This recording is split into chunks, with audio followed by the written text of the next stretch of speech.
Hi!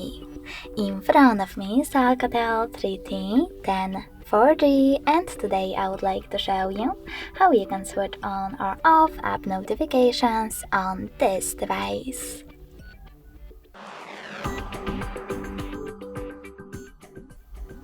Begin by opening Settings.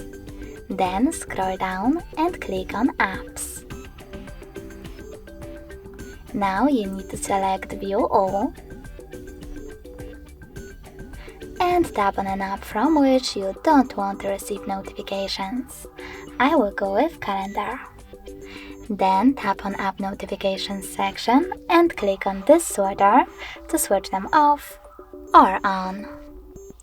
Thanks so much for watching. If you enjoyed this video, leave a like, comment and subscribe. Bye!